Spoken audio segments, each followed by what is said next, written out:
तो लगातार 44 सीटों पर वोटिंग जारी है। यही आपको एक बड़ी खबर से भी रूबरू कराएंगे। कुछ बिहार के सीतलाकुची में बीजेपी टीएमसी कार्यकर्ता आपस में भिड़ गए। सुबह से ही ऐसी झड़प की खबरें आती रही हैं जगह जगह से। झड़प में कहा जा रहा है कि कई बीजेपी कार्यकर्ता घायल हो गए हैं।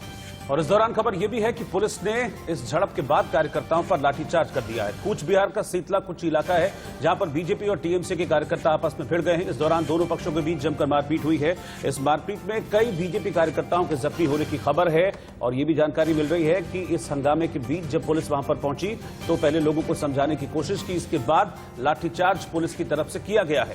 जब से इलेक्शन चल रहा है, जब से इलेक्शन कैंपेन उससे पहले से चल रहा है, हम लगातार देख रहे हैं कि इस तरह की हिंसा की खबरें, झड़प की खबरें सामने आई हैं। और अब इलेक्शन डे, आज चौथे फेज का मतदान है। 44 सीटों पर वोटिंग हो रही है, लेकिन इस वोटिंग के बीच ये हिंसा की खबर।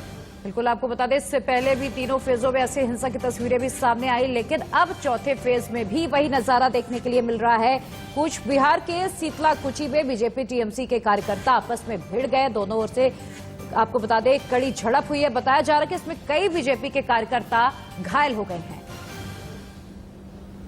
और हावड़ा से एक और बड़ी खबर इस बीच आपको बता दें कि वार्ड नंबर 13 में जबर में धमाका हुआ है। हरदत्तई इलाके में बमबारी हुई है। बताया जा रहा है कि बहुमंजिला इमारत पर बम फेंका गया है।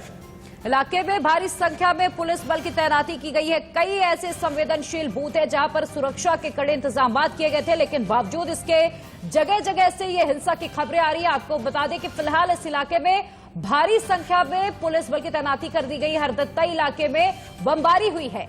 तो बैक टू बैक हिंसा की खबरें आ रही हैं। चौथा फेज है, अभी वोटिंग शुरू हुए ज्यादा टाइम नहीं हुआ है, लेकिन हिंसा की खबरें आ रही हैं अभी से। सब्यसाची हमारे संवाददाता इस वक्त पॉलीगंज से हमारे साथ जुड़ रहे हैं। मैं सीधा उन्हीं के पास चल रहा हूं। सब्या, वोटिंग का क्या हाल है ये तो आप बताएंगे ही, लेकिन हिंसा भी बहुत लगातार देखने को मिल रही है। जैसे 3 फेज गुजरे हैं, चौथे फेज की शुरुआत भी वैसे ही हुई है। जी बिल्कुल, देखिए चौथे फेज में हेवीवेट्स की बैटल है। एक तरफ राजीव बैनर्जी है, तमाम बाबुल सुप्रियो है, अरूप विश्वास है, मोहम्मद सलीम है, तो काफी बड़े नाम है चौथे फेज में। और सुबह से हिंसा देखी गई है, चाहे हावड़ा में हो, चाहे कूच बिहार में हो। और इस समय मैं टालीगंज में मौजूद हूँ। ये भी बाबुल सुप्रियो बनाम अरूप पास है। तो सुबह से अगर टालीगंज कॉन्स्टिट्यूएंसी की बात करें तो वोट काफी शांतिपूर्ण तरीके से चल रहा है। वोटर्स टर्नआउट भी काफी ज्यादा देखा गया है सुबह से। और जो सिक्योरिटी इंतजाम किए गए हैं, सीआरपीएफ भी मौजूद है, उनके साथ कोलकाता पुलिस भी मौजूद है। और टालीगंज कॉन्स्टिट्यूएंसी में सुबह से शांतिपूर्ण तरीके से वोटर्स आ रहे हैं और अपना मतदान कर रहे हैं। लोगों से हम पूछते हैं, उनकी प्रतिक्रिया जानते हैं। मैम, आपसे पूछना चाहूंगा कि इस चुनाव में आपकी एक्सपेक्टेशंस क्या है, चाहे कोई पॉलिटिकल पार्टी आए सरकार में, एज अ सिटीजन आपकी क्या एक्सपेक्टेशंस है? कौन से वो इश्यूज हैं जिस पे आप चाहती है कि काम हो, एड्रेस किया जाए? मैं चाहती हूँ कि स्पेशली वेस्ट बंगाल में जॉब अपॉर्चुनिटीज़ बहुत ही कम है, जिसकी वजह से हमें बाहर के कॉन्स्टिट्यूंसीज में जाना पड़ता है। तो मैं चाहती हूँ कि जो भी गवर्नमेंट आए उनका एक फोकस हो कि जॉब अपॉर्चुनिटीज़ ज़्यादा हो इस बार। सर, आपसे भी पूछना चाहूंगा कि as a citizen Tollygunge constituency की बात करें, नागतोला कॉन्स्टिट्यूंसी की बात करें, तो यहाँ पे कौन से वो प्रॉब्लम है जो आम नागरिक फेस कर रहे हैं? तो पानी का, वाटर का तो प्रॉब्लम है, वो सॉल्व होना चाहिए। और मेरा दूसरा बात है, जो जॉब अपॉर्चुनिटी है उसको सॉल्व होना चाहिए।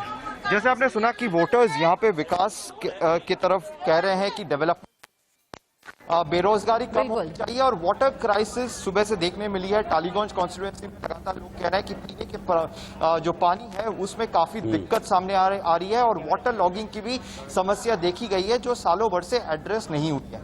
बिल्कुल सब्या, यानी कि कुल मिलाकर जनता ये चाह रही कि आज वो विकास के नाम पर वोट करे। और इसी बीच लॉकेट चटर्जी ने क्या कुछ कहा है, जरा वो भी सुनिए। has opened the door for BJP के लिए डोर खुला है, क्या बोल रहे हैं? देखिए, वो तो मालूम ही है, प्रशांत किशोर को खुद को मालूम था, लेकिन पैसे के लिए सबको धोखा देने के लिए ये तृणमूल का पूरा दायित्व लिया है। सबको पता है 500 करोड़ रुपए तो जनता के हाथ से लिया है, जनता का पैसा है। कहाँ से ले 500 करोड़ रुपए टीएमसी को कहाँ से मिलेगा?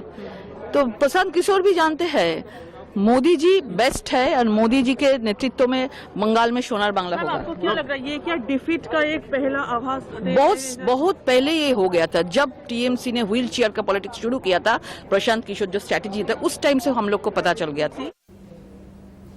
तो लॉकेट चैटर्जी को भी आप सुन रहे थे, वो बीजेपी की एमपी भी है और बीजेपी की चुनचुड़ा सीट से कैंडिडेट भी है और वो प्रशांत किशोर पर और जो स्ट्रैटेजी है पश्चिम बंगाल में टीएमसी की उसको लेकर भी आरोप लगाती हुई नजर आ रही है। फिलहाल चौथा फेज है, 44 सीटों पर इलेक्शंस है, आरोप प्रत्यारोप भी है, लेकिन इसके बीच हमारे साथ एक पूरा पैनल भी है। इस पैनल को मैं इंट्रोड्यूस करता हूं, फिर हम थोड़ा चर्चा की शुरुआत करेंगे, बीच में तस्वीरें आएंगी वो दिखाएंगे, ग्राउंड जीरो पर भी हम जाएंगे। पैनल में कौन है वो आप जान लीजिए।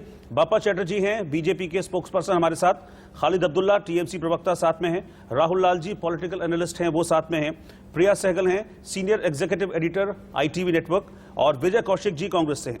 आप सभी का बहुत बहुत स्वागत है। लेकिन बापा चैटर्जी, सबसे पहले मेरा सवाल आपसे यह है कि आज जिन 44 सीटों पर वोटिंग हो रही है, सुबह से हिंसा के साथ वोटिंग जो हो रही है, उन 44 सीटों में से लास्ट टाइम 2016 में 39 सीटों पर टीएमसी का कब्जा था। तो आज ऐसा आप क्या कमाल करने वाले हैं कि जो दावे कल अमित शाह कर रहे थे वो पूरे हो जाएंगे? क्योंकि पिछले 3 चरणों के लिए तो वो ये दावे कर रहे हैं 91 सीटों पर चुनाव हुआ, 68 हम जीत रहे हैं। देखिए, ये बंगाल की जनता ने तय कर लिया है, हमने कुछ किया नहीं, क्योंकि बंगाल की जनता ने जो करना है वो अपने मन में स्थिर कर दिया। मैं बताना चाहूंगा, इसमें प्रमुख रूप से नॉर्थ बंगाल की सीट है।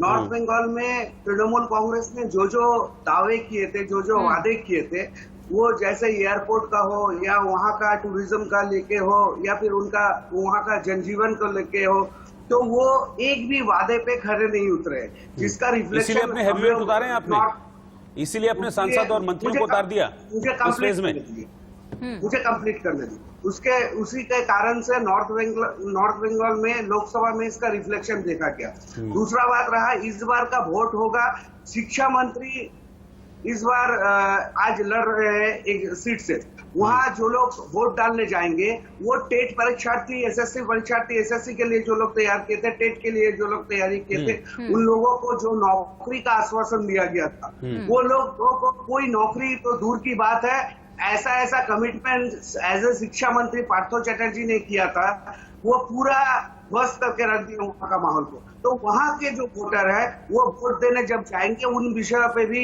नजर रखेंगे। तीसरा बात रहा कस्बा का। कस्बा पे जहाँ आम्फान का तूफान चला था, वहाँ पर ही आम्फान के समय में कस्बा के जो मंत्री हैं जावेद खान जी उस समय में एकदम नदारद रहे। अम्फान के टाइम में वो घर में छुपे रहे। वहाँ के जनता जब वोट करने जाएंगे पूरे इस क्षेत्र का विषय को याद रखेंगे कि अम्फान का जब दौरा चला। लेकिन दीदी तो कह रही है कि हमें केंद्र ने मदद नहीं की। जब भी बंगाल की बात आती है केंद्र सरकार पीछे हो जाती है। बहुत सारे लोग हैं जो कह रहे हैं कि बंगाल में दीदी अच्छी है, केंद्र में भले ही दादा है। बहरहाल आप सभी मेहमान हमारे साथ बने रहिएगा। इसी के साथ वक्त एक छोटे से ब्रेक का, फौरन हाजिर होंगे, बने रहिए।